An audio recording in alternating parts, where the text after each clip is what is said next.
저는 노후 준비를 해결하면 인생의 아주 많은 부분을 해결할 수 있다고 생각합니다.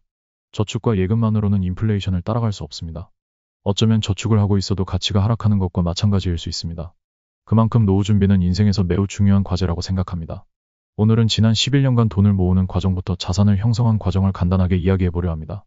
지난번 영상에서 말씀드린 것처럼 평범한 사람도 노후 준비를 위해 투자를 시작하면 이 정도 성과는 기대할 수 있다는 점을 조심스럽게 전해드립니다.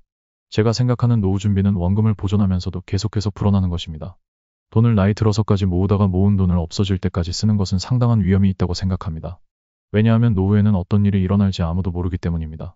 그리고 우리의 수명이 생각보다 길어질 수 있을 것 같아서입니다. 처음 노후 준비를 해야겠다고 생각했을 때 저의 저축액은 약 2천만 원에서 3천만 원 사이 정도였던 걸로 기억합니다. 개인적인 이유로 노후 준비의 필요성을 절실히 느끼게 되었고 시중의 여러 책들을 읽으며 돈을 모으고 투자 계획을 세우기 시작했습니다. 돈을 잃어서는 절대 안 된다는 생각으로 투자에 있어서 보수적인 접근을 선택했습니다. 다양한 책을 읽은 끝에 가장 중요한 것은 자산을 싸게 사는 방법이라는 결론을 내렸습니다. 싸게 사면 손해볼 가능성이 적다는 생각이 들었기 때문입니다. 이에 부동산과 주식으로 투자 방향을 정하고 최대한 싸게 사는 방법을 고민하며 공부했습니다.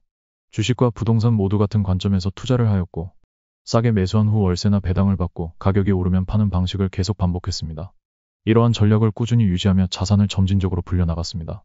처음에는 살 수 있는 부동산이 많지 않아서 지방 아파트를 중심으로 투자했으며 이후에 경기도와 서울로 투자 범위를 넓혔습니다. 주식 투자에서도 최대한 싸게 매수한다는 원칙을 일관되게 지켜왔습니다. 부동산과 주식 모두에서 느낀 점은 뉴스를 통해 경기가 안 좋다는 소식이 들릴 때, 특히 부동산이나 주식으로 돈 버는 시대는 끝났다는 이야기가 나올 때 자산을 싸게 살 수 있다는 것이었습니다. 이러한 경험 덕분에 시장 폭락에 대한 두려움이 크게 줄었습니다. 오히려 관심 있는 기업이나 부동산을 미리 찾아두고 천천히 기다리는 편입니다. 처음 2천만 원에서 3천만 원 정도였던 자산은 11년이 지난 지금은 제가 생각했던 것보다 커지게 되었습니다. 지난 영상에서도 말씀드렸듯이 개인 자산에 대해 이야기하는 것은 조심스러운 부분이지만 보수적으로 투자하더라도 자산을 충분히 키워나갈 수 있다는 점을 전해드리고 싶어 대략적으로만 말씀드리려 합니다. 현재 저의 자산은 총 14억 원이 조금 넘고 부동산의 일부 부채도 존재합니다. 부채를 뺀 순자산은 아직 10억 원에 미치지 않지만 해오던 대로 꾸준히 실천한다면 시간이 지남에 따라 도달할 수 있을 것이라고 생각합니다. 부동산 투자로 인해 중간에 어쩔 수 없이 주식을 일부 매도해야 했지만 그래도 배당금의 변화는 매우 컸습니다. 처음 받았던 연 20만 원 남짓했던 배당금은 어느새 500만 원 이상으로 성장했습니다. 저는 다른 유튜버나 몇십 몇백억을 버신 분들에 비하면 초라하게 느껴질 수 있겠지만 그래도 제 생각보다 자산이 커진 것에 대해 감사하고 있습니다. 또한 저는 불안함을 잘 견디지 못하는 편이라 보수적으로 투자를 했음에도 지금의 성과를 낸 것에 충분히 만족하고 있습니다. 사실 11년 전에 저를 생각해 본다면 제 스스로는 이 정도의 결과도 기적 같은 일이기도 합니다. 저는 그 당시 경제나 재테크 이런 것에 대한 지식은 물론이고 앞날에 대한 희망은 전혀 없이 그저 하루하루가 막막했습니다. 다행히도 제 생각을 바꿔준 분들이 계신데 그분들께도 정말 감사한 마음을 가지고 있습니다. 저는 앞으로도 저렴하게 매수하는 것에 중점을 두고 저만의 원칙을 지키며 투자할 계획입니다. 이러한 투자 방식의 가장 큰 장점은 투자 과정에서 불안함을 느끼지 않는다는 것입니다. 이 점이 노후 준비와도 잘 맞아 저에게는 최적화된 투자 방법이라고 생각합니다. 추후 영상에서도 이야기를 하겠지만 모든 사람에게 저와 같은 방법이 맞다고 할 수는 없을 것 같습니다. 그래도 이런 방법으로 투자하는 사람도 있다는 점을 편안하게 받아들여 주시면 좋겠습니다. 다주택자분들은 잘 아시겠지만 현재 부동산으로 돈을 벌기란 쉽지 않습니다. 대출 금리 상승과 세금 부담이 크게 늘어났기 때문입니다. 이러한 이유로 저는 앞으로는 주식의 비중을 늘릴 계획입니다. 부동산과 주식 모두 투자하고 있는 입장에서 저는 주식이 노후 준비에 매우 적합한 투자 수단이라고 믿고 있습니다. 특히 지금처럼 금리가 높고 세금 부담이 큰 상황에서는 더욱 그렇습니다. 부동산은 세입자 관리와 같은 신경 써야 할 부분들이 많고 예기치 못한 변수도 많아 너무 게으른 편인 저에게는 관리 또한 큰 스트레스로 다가옵니다. 그래서 주식 투자가 이러한 부담을 줄여줄 수 있다고 생각하고 주식 비중을 늘리려는 이유도 여기에 있습니다. 저와 같은 생각을 가지신 분들도 계실 거라 생각합니다. 그런데 주식에 대한 경험이 없으신 분들은 그렇다면 어떤 방식으로 주식에 투자해야 할까요? 바로 부동산 투자하듯 주식에 투자하면 됩니다. 말장난처럼 들릴 수 있지만 실제로 이러한 방식으로 투자하면 주식 투자 난이도가 현저히 낮아집니다. 부동산이 주식보다 더 높은 수익을 내는 경우가 많은 이유는 자연스럽게 장기 보유하게 되는 특성이 있기 때문이라고 생각합니다. 주식도 배당을 받으면서 부동산처럼 장기 보유하면 됩니다. 다만 주식은 언제든지 매도할 수 있기 때문에 어느 정도의 확신이 없다면 기다리는 것 자체가 너무나 어렵습니다. 하지만 충분한 확신이 생긴다면 주식이든 부동산이든 오래 기다리는데 문제가 없습니다. 그래서 더욱 싸게 사는 것은 매우 중요합니다. 매수 후 일정 기간 동안 기다린 후에야 진정한 수익을 얻을 수 있기 때문입니다. 싸게 사는 이유를 분명히 이해해야 합니다. 그리고 싸게 산다는 것은 다른 의미에서 위험을 피하는 방법이기도 합니다. 이전 영상에서도 말씀드렸듯이 싸게 산다는 것만으로도 거품이 낀 자산을 피해가기 때문에 큰 손해를 사전에 예방할 수 있습니다. 게다가 싸게 주식을 사면 배당금 또한 자연스럽게 높아집니다. 부동산으로 치면 월세 수익이 늘어나는 것과 같습니다. 이렇게 단순한 원칙 하나만 지켰을 뿐인데 얻는 것이 너무나 많아집니다. 제가 생각하는 노후 준비는 잃지 않는 법을 배우는 것입니다. 싸게 산다는 전제가 바로 그 기반이 됩니다. 이는 단순히 가격이 저렴한 자산을 사는 것이 아니라 그 자산이 가진 가치를 이해하고 리스크를 최소화하는 전략입니다. 관심 있게 찾아보면 단순한 원칙으로도 노후 준비는 물론이고 부자가 된 사람들도 많이 있습니다. 천천히 부자가 되겠다고 마음먹으면 투자 난이도가 훨씬 낮아집니다. 우리는 상식적이고 단순한 방법으로 부자가 되는 법을 배워야 한다고 생각합니다. 반드시 복잡하고 어려운 방법만이 성공적인 투자를 보장하지는 않습니다.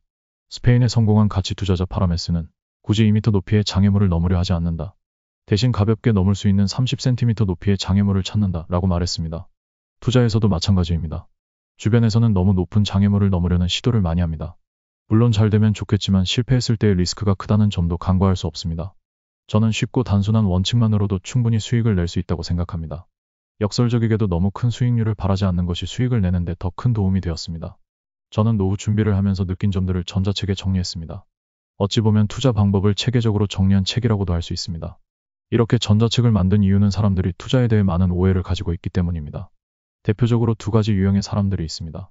첫 번째는 투자를 통해 최대한 빠르게 부자가 되기를 원하는 사람들이고 두 번째는 투자로는 돈을 벌 수 없다고 생각하는 사람들입니다. 신기하게도 이런 극단적인 생각을 가진 사람들은 대부분 손해를 보게 됩니다. 어떤 사람은 이렇게 투자해서 언제 돈을 벌 수 있겠냐고 묻고 또 어떤 사람은 그 방법이 말도 안 된다고 생각합니다. 왜 이렇게 상반된 의견이 존재할까요? 저는 복리 수익률 10%를 목표로 하고 있습니다. 이 10%는 아주 단순하게 생각해보면 배당 5%와 시세 차익 5%로 구성될 수 있습니다.